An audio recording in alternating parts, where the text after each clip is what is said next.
তো চলো আজকে তোমাদের সাথে শেয়ার করবো দারুণ একটা হেলদি রেসিপি। বানাতে সময় লাগে 5 মিনিট, মোটামুটি কম বেশি সবাই এই রেসিপিটা বানাতে পারে।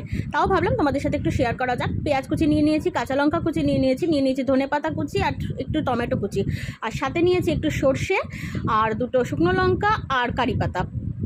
এখানে রয়েছে টক দই ফেটানো, দেখতেই পাচ্ছ, হয়তো আশা করি বুঝে গেছো আমি কি বানাতে চলেছি। তো টক দইয়ের মধ্যে একে একে আমি পেঁয়াজ কুচি দিয়ে দিলাম, সঙ্গে দিয়ে দিলাম আমি যা যা বাকি ইনগ্রিডিয়েন্টসগুলো ছিল, টমেটো কুচি, কাঁচা লঙ্কা কুচি, ধনেপাতা কুচি, আর তার সাথে আমি মিশিয়ে দিলাম স্বাদ মতো নুন। তারপর পুরো জিনিসটাকে আমি চামচ দিয়ে ভালো করে মিক্স করে নিলাম। তৈরি হয়ে গেল আমার টেস্টি হেলদি রায়তা। আমি এর মধ্যে কারি পাতা, শুকনো লঙ্কা, সর্ষের তড়কা লাগিয়েছিলাম। তোমরা চাইলে এই পার্টটা স্কিপ করে যেতে পারো। কড়াই গরম করে ওর মধ্যে সামান্য তেল দিয়ে সমস্ত ইনগ্রিডিয়েন্টসটা ভেজে নিয়েছিলাম। ভেজে ওটাকে একটা তড়কা বানিয়ে আমি রায়তার সাথে মিলিয়ে দিলাম। বিলিভ মি গাইস, এইভাবে রায়তা খেতে আমার অসাধারণ লাগে। আর এর থেকে যে অ্যারোমাটা বেরোয় না, এটা জাস্ট